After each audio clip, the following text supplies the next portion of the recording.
Check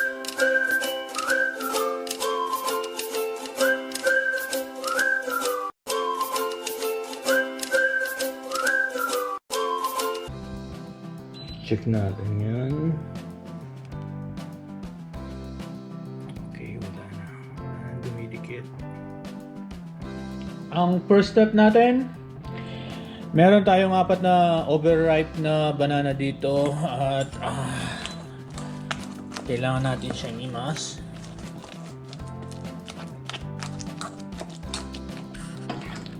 Ngayon, ito okay na to.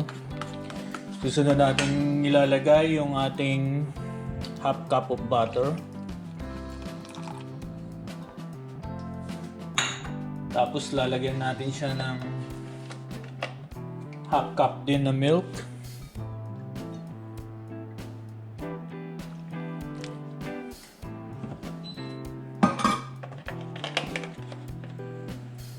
Tapos 1 teaspoon na, half teaspoon na vanilla.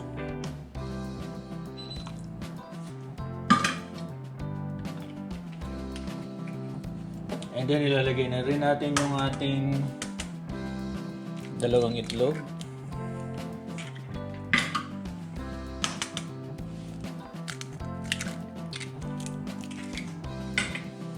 Tapos ihalo natin.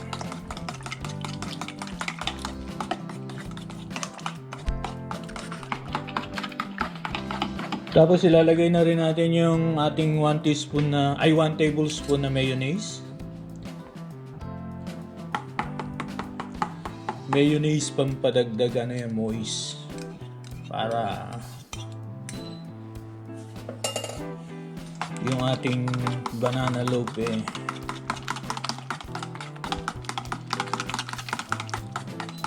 moist siya.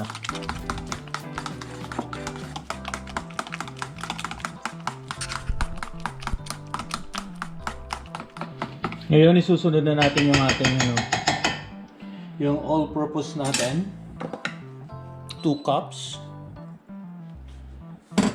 Tapos yung ating brown sugar na 3/4 cup, 1 teaspoon na salt, and then lagyan natin ng 1 teaspoon na baking soda.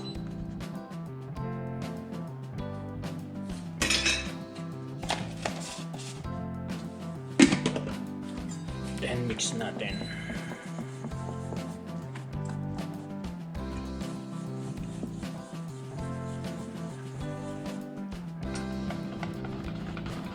So ito, pwede na to.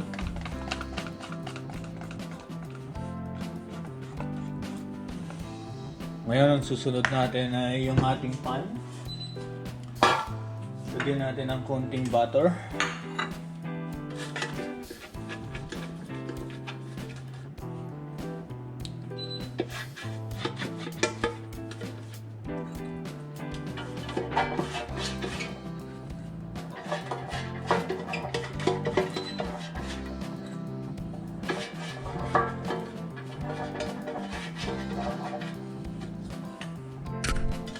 Tapos ngayon ilalagay na natin yung ating mixture.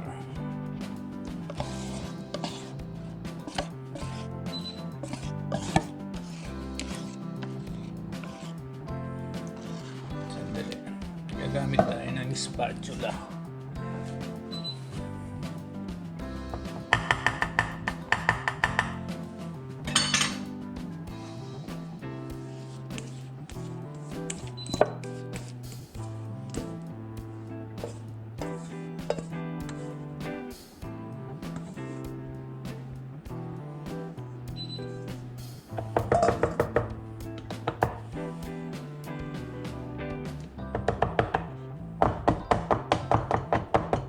Okay. Ngayon sasalang na natin. Ngayon bake na natin for 45 minutes sa 350 Fahrenheit. Hindi natin sa baba ilalagay. Ngayon shock na natin. Okay. Ito na siya.